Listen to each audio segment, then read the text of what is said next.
La revue de presse à 8h35 sur Europe 1. Polony. Bonjour Natacha. Bonjour Thomas, bonjour Julie, bonjour à tous. Bonjour Natacha. Ce matin, en une de vos journaux, on affiche les paradoxes français. Les Échos, les salaires augmentent malgré la crise et le chômage.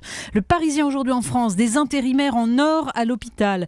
Le Figaro, immigration clandestine, la France sous pression. Le Courrier Picard, magouille et viande de cheval. Et c'est toute la différence entre la France et l'Allemagne. Libération, Bercy, comment Hérault a raté son putsch. Le Monde, en Allemagne, Angela Merkel partage le pouvoir avec le SPD. Beaucoup de témoignages et de papiers sur l'euthanasie ce matin. Oui, la presse revient très longuement sur le rapport qui fait débat. Certains s'interrogent sur le choix de ce panel de citoyens. L'Opinion nous raconte donc comment ils ont été sélectionnés, précisant qu'il ne s'agissait pas de désigner un groupe de Français représentatif comme peut l'être un groupe de 1000 personnes pour un sondage. Une démocratie participative pour éclairer, pas une démocratie d'opinion, suggère Béatrice Houchard. Mais dans la Croix, on sent les réticences de Dominique Quignot qui dénonce implicitement le primat de l'émotion. Au moment où étaient rendues publiques ses conclusions, écrit-elle, témoignait largement dans les médias une élue écologiste dont la mère avait choisi de se suicider. Quelques semaines avant, un couple âgé avait mis en scène sa mort programmée dans un hôtel parisien. Tandis que partout en France, dans l'anonymat médiatique, mouraient à l'heure des hommes et des femmes, seuls ou entourés, avec courage et dignité, sans écho. Progrès pour Libération ou La Voix du Nord, inquiétude donc dans La Croix, Le Figaro ou Ouest France devant une barrière qui saute sans qu'on sache où est la suivante. On va aider certains à se suicider, mais continuer à réanimer les 200 000 autres qui le font chaque année seuls dans leur coin, se demandent ces journaux. Face à cette question terrible, il faut lire la page du Monde sur le témoignage de ces hommes qui ont tenté de s'immoler par le feu.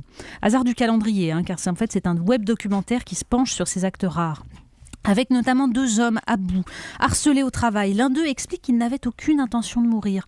Juste protester, dit-il, faire sortir cette violence en lui.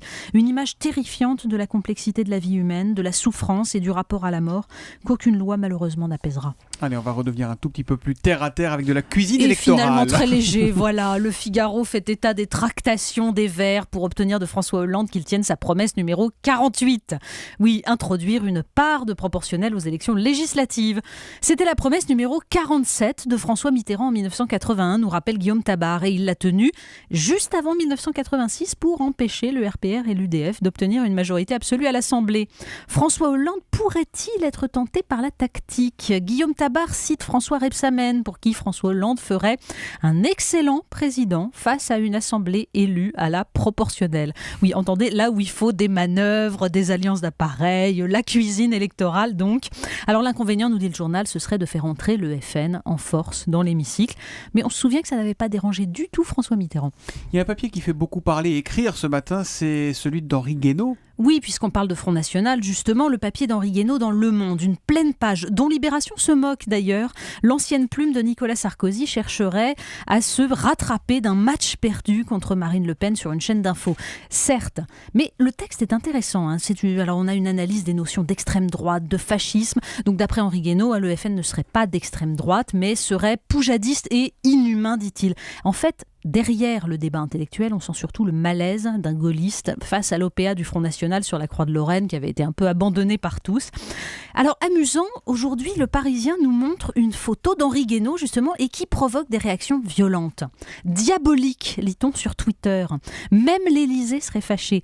Il faut dire qu'il est en fait bras dessus, bras dessous avec Aquilino Morel, la plume et le conseiller de François Hollande.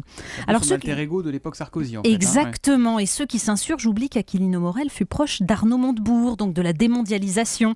Un protectionniste de gauche, ami du protectionniste de droite, Henri Guénaud. Et les 2 amis ont en commun, en fait, une formidable capacité à manger leur chapeau. Bon, vous nous aidez à décorer notre sapin de Noël maintenant ? Ben oui, puisque Noël approche, on poursuit la recension des cadeaux et activités intelligentes pour enfants. Alors, je vous conseille le magazine Cosinus, le magazine scientifique pour les 10-15 ans. Vous y apprendrez à construire facilement un solide de Platon, un polyèdre dont les faces sont des polygones réguliers isométriques. Ah oui, tétraèdre, dodécaèdre, je sens que vous maîtrisez. Ah mais je suis totalement largué là. Alors résultat, ça fait des boules de Noël dont les faces formidables. Sont des polygones réguliers isométriques, je ne sais pas le faire. Ben oui, mais moi j'ai trouvé que c'était beau comme de la poésie. Ouais, moi je vais lire Cosinus pour essayer de faire quelques progrès. On termine de la poésie encore, tiens. Oui, parce que ça aussi c'est beau comme de la poésie. Le site Slate nous apprend que les chercheurs de Microsoft sont en train de mettre au point un soutien-gorge intelligent. Tiens donc. Oui. Grâce à des capteurs, il perçoit le stress et pourrait être relié à une application smartphone téléphone pour éviter la suralimentation émotionnelle. Quoi ? Oui, le téléphone pourrait alors déclencher, oui, c'est-à-dire le fait d'aller se goinfrer parce qu'on est stressé, quoi. Ouais. Donc le téléphone pourrait alors déclencher une intervention pour distraire madame qui risquerait d'aller vider le frigo. Quel genre d'intervention distrayante, se demande Sally Waldman. J'espère que ce sera des lumières qui clignotent et une voix de baryton qui se mettra à crier « Sally, c'est ton soutif qui te parle, pas touche aux cacahuètes !» Oui, mesdames, la semaine prochaine, pendant Noël, pendant que vos enfants deviendront intelligents en construisant des polyèdres en carton, vous pourrez porter un soutien-gorge qui confirmera que les ingénieurs Microsoft vous prennent pour des débiles. Pas touche aux cacahuètes, ça me rappelle votre petite histoire de la reine d'Angleterre hier. Oui, elle n'avait pas de soutien-gorge intelligent. Non, bon, vous avez vérifié. Ouais. Merci Natacha Polony. La revue de presse revient demain à 8h35 sur Europe 1.